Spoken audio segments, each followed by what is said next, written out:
Clément Guillet, qui est médecin du sommeil et psychiatre à l'hôpital de la Chartreuse à Dijon, au laboratoire d'exploration du sommeil. Alors déjà, du sommeil, il faut en parler un tout petit peu quand même, parce qu'on dort en moyenne un peu moins de 7 heures par nuit, 6h42. Pour être très précis, nos nuits ont raccourci d'1h30 en 70 ans. Ça représente une baisse de 20%, mais ça ne veut pas dire qu'on ne rêve pas, Clément. Ah non, on rêve tous. C'est ça qui est intéressant, c'est que même ceux qui ne se souviennent pas de leurs rêves, rêvent quand même. Effectivement, on a toute cette activité onirique qui vient surtout dans les phases de sommeil paradoxal, sans vous faire un cours, mais on n'a pas le même sommeil tout au long de la nuit, et il y a des phases de sommeil qui sont beaucoup plus propices aux rêves, où on se souvient beaucoup plus, où sont beaucoup plus chargés émotionnellement, les scénarios sont plus construits, et on rêve tous, même ceux qui ne s'en souviennent pas. Jacques, vous rêvez ? Oui, mais je ne me souviens pas toujours de mes rêves. Alors, peut-être cela a-t-il une signification, on va le découvrir, mais juste avant, les rêves sont multiples, on va le voir aussi. Comment peut-on les traduire, peut-être avec ces quelques explications en images, avant de répondre à toutes vos questions. Je fais souvent le même rêve, je tombe.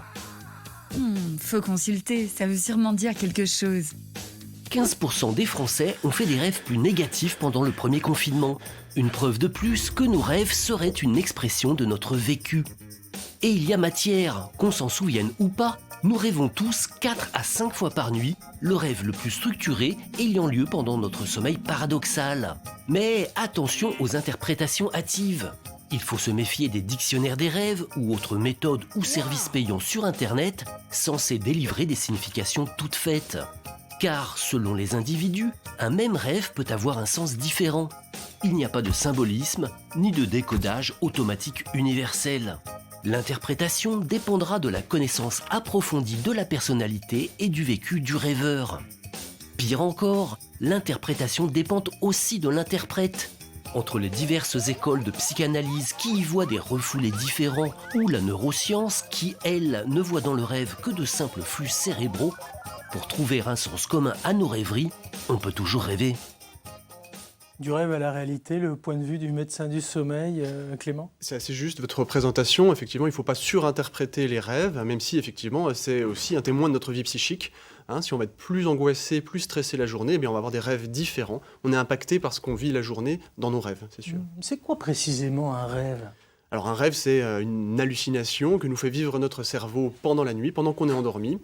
Le contenu du rêve, pour 70%, il reprend ce qu'on a vécu dans la veille, l'avant-veille, finalement dans les 10 derniers jours, avec une libre association. Et puis il y a des choses nouvelles, des choses qui font partie de la créativité qu'on a pendant le rêve, et donc du coup qui réagencent certaines choses. Mais encore une fois, c'est impacté par notre vécu émotionnel. Donc effectivement, si on est stressé, on va avoir des rêves différents, des rêves anxiogènes, par exemple, ce que vous disiez. On a plus de rêves négatifs en ce moment, puisque effectivement la période de la pandémie est anxiogène. Alors si c'est un rêve négatif, j'ai tendance à dire que c'est un cauchemar, je me trompe ou pas ? C'est la même chose, un rêve et un cauchemar ? Alors un cauchemar, c'est effectivement un rêve qui est très mal vécu, pour être assez large, et donc un rêve négatif peut tout à fait devenir un cauchemar. D'ailleurs, il y a plus d'émotions négatives dans les rêves que d'émotions positives, si on regarde les études.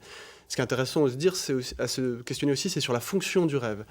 Beaucoup d'hypothèses sont présentes, mais en fait, il y a une fonction de régulation des émotions, justement. Le rêve nous aiderait finalement à encaisser les émotions qu'on a vécues la journée ou les jours d'avant pour mieux s'y préparer le lendemain. Il y a quelques exemples, par exemple, des mamans qui venaient d'accoucher, elles rêvaient beaucoup que leur bébé tombait, puisque c'était leur angoisse de la journée. Et puis l'autre fonction, ça peut être de s'y préparer, si jamais elles devaient faire face à ça. Top à l'interaction, c'est à vous de jouer maintenant via les réseaux sociaux. Erika, nous vous écoutons, quelle est votre question ?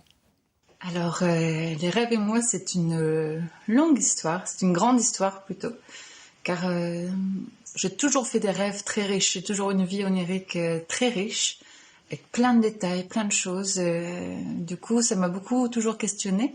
Alors j'ai décidé de les dessiner. Ça m'a beaucoup aidé de les mettre sous forme de dessin. Mais aujourd'hui, j'aimerais essayer de mieux les comprendre pour voir si ça peut m'aider à me comprendre. Donc j'aimerais avoir des clés. Comment on peut interpréter les rêves et de quoi on peut s'aider pour le faire. Merci. Merci déjà Erika pour son témoignage, une grande rêveuse qui traduit ses rêves en dessin, si vous avez bien écouté, et qui voudrait finalement, comme beaucoup d'entre nous, avoir les clés pour interpréter les rêves. Oui, alors c'est difficile là comme ça, en ne connaissant pas Erika, de lui dire, puisque c'est comme vous disiez dans votre présentation, en fonction du vécu de chacun, et c'est vraiment propre à chacun. Il y a des gens qui rêvent moins, d'autres qui rêvent très fort et de façon très vive, c'est en fonction de ce qu'on a vécu. Donc il faudrait prendre le temps avec Erika de savoir, de décrypter avec elle ses rêves. Par contre, elle dit plusieurs choses intéressantes. Effectivement, il y a un espace de créativité dans le rêve et ça nous permet des fois de résoudre des choses, des questions qu'on se pose la journée ou des problèmes qu'on essaie de résoudre. Ben, la libre association qui va pouvoir se faire en pleine nuit va nous aider à le résoudre. Elle crée en dessinant et donc du coup c'est plutôt positif. Autre chose qu'elle dit de façon intéressante, c'est effectivement de dire qu'il y a certaines personnes qui ont des rêves très vifs.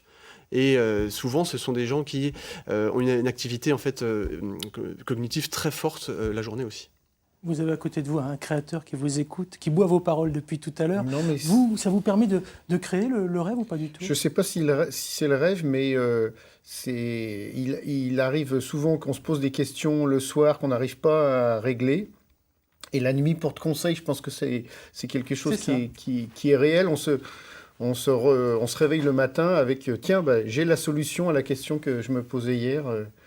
Et ça m'arrive assez souvent en fait. Docteur Clément, ça montre bien effectivement la fonction justement de restitution du rêve sur une autre modalité et qui nous permet des fois de résoudre des problèmes. En fait, c'est parce que le rêve vient remodeler ce qu'on réfléchit la journée, ce qui nous angoisse, ce qui nous inquiète, nous préoccupe.